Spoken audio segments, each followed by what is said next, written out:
Well, the rector is here, and we are being very good, and we are distancing each other with this coronavirus. Today is actually Good Friday afternoon. It's a time that we all reflect at the foot of the cross.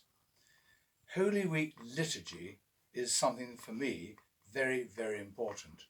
From Palm Sunday and through to Maundy Thursday, when we celebrate the Last Supper, and the vigil sometimes in that occasion, through to the Passion of Christ, which we celebrate on this particular day. I've always been used to having matins and the litany, followed by a family service, procession of the cross with other churches, and then the 3-hour meditation, which takes us to 3 o'clock in the afternoon. And so it all seems very strange. And I live through it by remembrance of former days, of those extraordinary and happy occasions. I won't be in church on Sunday. I won't be with you on Sunday. I'm taking a funeral on Easter Day, and you may think that's rather odd. In some senses it probably is, but I do think it's very appropriate, because it's the day that we believe in resurrection and hope. I once went to a Catholic Mass on Easter Day in Ballina Cathedral in Ireland, the home of Mary Robinson, who was the president of Ireland. There were 1,400 people there, and what I didn't realise, it was also a funeral mass. And we were all done and dusted and out of the cathedral in 50 minutes. Very professional, very moving. But today, our churches are shut, and it all feels unreal. The uncertainty of the times, fear stalks the streets that are indeed mostly empty of people and traffic, and there is a huge amount of confusion from top to bottom. A feeling of powerlessness, vulnerability in the presence of an unknown. And this disease that has come out of the blue is a great leveller. It affects everyone, no respect of age, wealth, or power. And in this state of unknowing, we have retreated into areas of familiarity, safety, and belonging. Once more, the family is thrown together. We have found renewed strength in our communities, our families and friends, but a wider family as well. We have learnt to really value, appreciate, and indeed applaud those at the front line of care.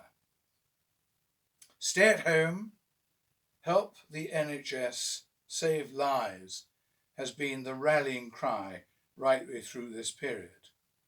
And with our Prime Minister, Boris Johnson, now out of intensive care, but with his rugged determination and will, we could indeed remember those words once spoken before in a time of peril. Never in the field of human combat has so much been owed by so many to so few. I was heartened by the words of Hilton Phillipson, having come through a life-threatening and indeed frightening time in hospital, when he truly showed his gratitude and appreciation and the importance of prayer. He was to put it all very simply. Trust those who care for you, family and friends. Trust the NHS, our doctors and nurses, and above all, trust in God. In our powerlessness, when we are weak mentally and physically, we can be spiritually strong. Sometimes we simply cannot cope on our own. We have to let go and entrust ourselves to others and to God. Well, now, today, it is Easter Day, when through our remembrance and liturgy, we have drawn to mind the previous hours, days, and months of Jesus' short ministry, and with his disciples, with their utter powerlessness, their confusion and fear. Jesus, in whom they believed, to be the bringer of hope and good news, had gone. Their once deep sense of rejoicing now evaporated, and all around them was fear and confusion, and yes, doubt.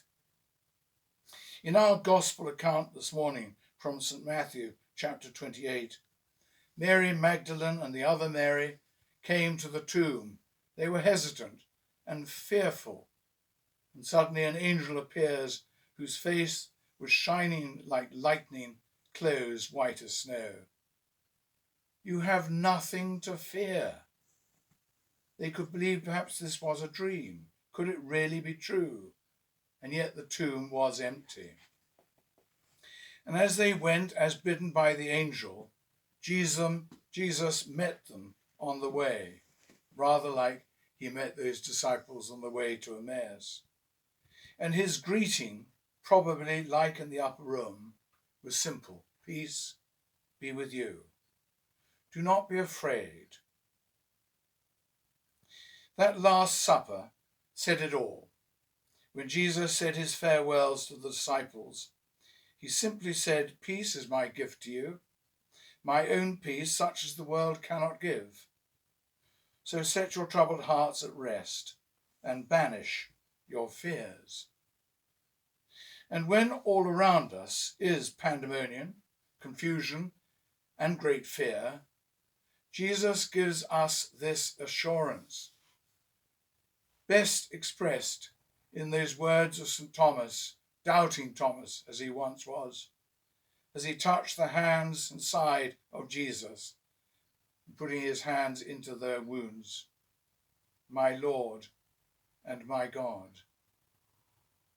Whenever we are overcome by events, deeds, or fears that are beyond our present understanding, when our bodies are taut with fear and our minds are twisted by confusion, as Hilton Phillipson said, it is time to pray. Believe in the one who can heal and calm our restless souls, to bring a peace and hope in this time of trial. May God bless you all on this very special and wonderful day. Christ is risen. He is risen indeed. Amen.